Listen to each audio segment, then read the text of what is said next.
So Silksong has been out for a couple of days now, and a lot of people have been complaining about the game's difficulty, saying that it's too hard, saying that some sections are a little bit frustrating. But fear not, in today's video, we're going to be discussing how you can make your journey a little bit easier. With the right gear and the right tools, things can be a whole lot easier, starting with the first thing that we're going to be discussing, which is the Wanderer's Crest. Now, if you have played Silksong, you're probably noticing that when you do end up doing your attacks, specifically the pogo attack, when you do end up attacking downwards, it's going to give you kind of like a horizontal dash rather than a straight down dash like Hollow Knight. The controls feel a little bit different to Hollow Knight, and a lot of players, especially coming from Hollow Knight, are having a bit of a difficult time adjusting. In addition to the Wanderer's Crest, there's also going to be some relics which you're going to be able to equip, which is going to allow you to heal faster, and that is going to make things a lot easier as well, because when you do end up healing faster, obviously you're going to have less chance of taking damage from annoying enemies that are going to attack quickly, and that is going to also make your life a whole lot easier. So without further ado, let's discuss how you can find some of these things, starting with the Wanderer's Crest. To unlock this, you're going to need to go to the Deep Docks, and you're going to have to go ahead and find the Bell Beast. This is going to be a boss fight. This one is going to be quite an important boss fight because it's also going to unlock the fast traveling for you, so make sure you do end up defeating this boss,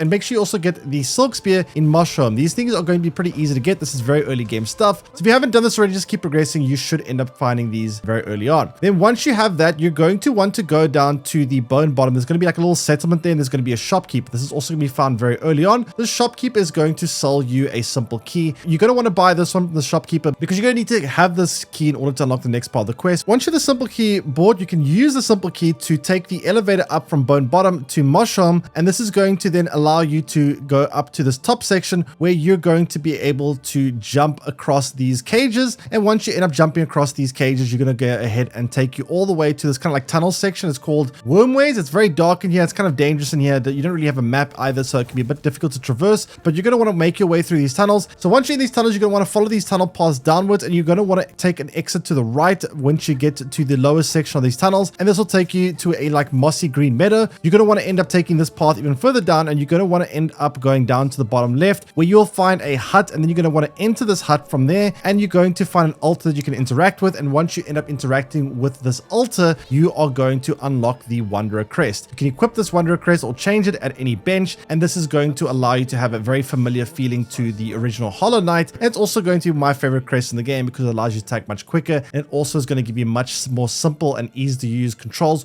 which makes the platforming sections also especially much simplified and easier, I think. Now, another important thing you're going to want to do is upgrading your needle. This is going to be very similar to Hollow Knight, where you can upgrade your needle multiple times in this game, and each upgrade is going to allow you to do more damage, which is often going to allow you to defeat enemies with one or even fewer hits, which is going to make things just a whole lot easier, especially when it comes to boss fights as well. You're going to need substantially less damage to take them down. So to upgrade the sword, you're going to want to go over to Bellheart. That is going to be a main quest where you're going to find the settlement that is going to have a curse on them. Once you do end up completing the quest line for the settlement, you're going to notice the shops are going to be unlocked. Make your way up to the top right shop. It's going to be kind of like this little platforming section. Once you get to the shop on the top right section, you're going to find a shopkeeper there who is going to be able to upgrade your weapon. He's going to immediately upgrade your weapon once, and if you want to upgrade your weapon multiple times, you are going to need to find oil for him, which you can find in the Citadel. And every time you bring him this oil, he's going to be able to upgrade your weapon again. Now, these oils are going to be quite difficult to find. I believe you can upgrade your weapon 3 or 4 times in the game, and you're going to have to bring these oils to him. Now, one of the easier oils you can find is you're going to be able to find an oil if you're in the Citadel. This is obviously going to be unlocked once you progress the main story even further, but once you're in the Citadel, you're going to want to go to the Whispering Vaults. This is found towards the upper right hand side of the Citadel section, and you're going to want to make your way down towards the bottom left hand side of this section on the map. So once you do end up going into the Whispering Vaults, try get a map. You're going to find a station that you can unlock the map from, and then when you do end up seeing the map, you want to make your way down to the bottom left hand side of this vault section, and when you do end up going into like a little room or corridor there, at the end of the corridor, you'll find a little object you can pick up, and this is going to be the oil. You can take this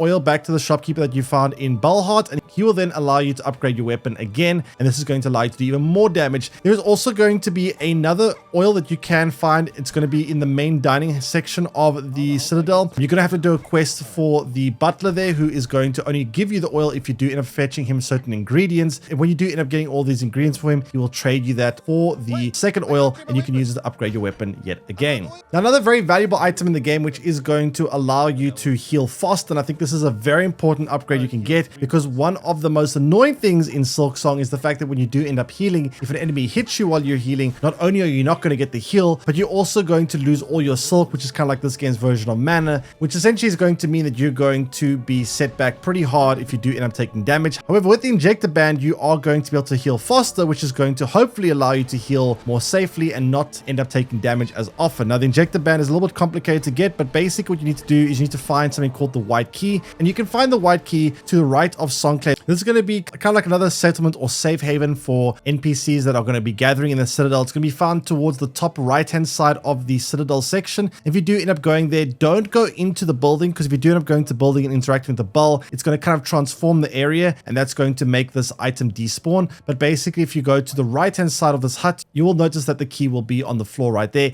If you have already rung the bell and you have end up losing sight of the key, don't worry, there is another way to get it. If you do end up seeing the notice board that's going to appear there, you can interact with the notice board, and this will give you a quest which you can then do, and this will give you the key anyway. So you just have to do a bit of extra step if you want to get the key this way, but it is still possible to get. Now, once you do end up getting this key, you're going to want to head down to the coral chamber, and then you're going to want to go right to the white ward using the key that you found, and this is then going to take you to this new section of the map. It's going to be kind of a dark tunnel system. You're going to want to head all the way down to the lower right hand corridor that you're going to end up finding on the map, and when you do end up getting to the lower right hand corridor of the white ward, you're going to be able to find the injector band, and this is going to allow you to heal much faster. This is going to be a very valuable relic you can equip, and you are going to definitely want to find this one as quickly as possible, because it makes the game a whole lot easier when you do end up getting it. Now, another little bit of an interesting one, which a lot of people probably don't know about, is you can actually also get a relic which is going to, at random intervals, allow you to nullify any incoming damage. So it's going to, at random times, allow you to just take no damage. This is going to be found a pretty funny but also a little bit of annoying way. Basically, when you do end up making your way to the Citadel for the first time, you're probably going to find a location called the Blasted Steps, and when you do end up going to the Blasted Steps, there is going to be towards the upper section of the Blasted Steps, just before you go into the Citadel, you will notice on the left hand side there will be an NPC. The talk to this NPC is going to offer you a competition where you can bet rosaries against him and play him a game of dice, and the game of dice is essentially going to be random, where you can win or lose. However, I do believe it is slightly weighted in your favor, so if you do end up challenging him, you have a slightly higher chance of winning than losing. However, your mileage may vary. Some people said they beat him in the first couple of tries, and they did end up getting this relic. I myself, I had to play against him like for a good 10 minutes to be able to beat him enough times in order to get the relic. How it works is, I believe if you do end up winning 20 or more rosaries from him, he will say to you that he's run out of money and you can't pay for it, and then he'll end up giving you the relic as payment instead. So you are going to have to beat him a couple of times, so this might take a while, but if you do have the patience for it, you will be getting the magnetite dice, which is going to be a relic which is going to allow you to essentially at random intervals take no damage. It's actually helped me a couple of times to cheese some boss fights, because obviously if you do end up getting lucky, you can essentially just avoid taking damage, which is going to be quite helpful.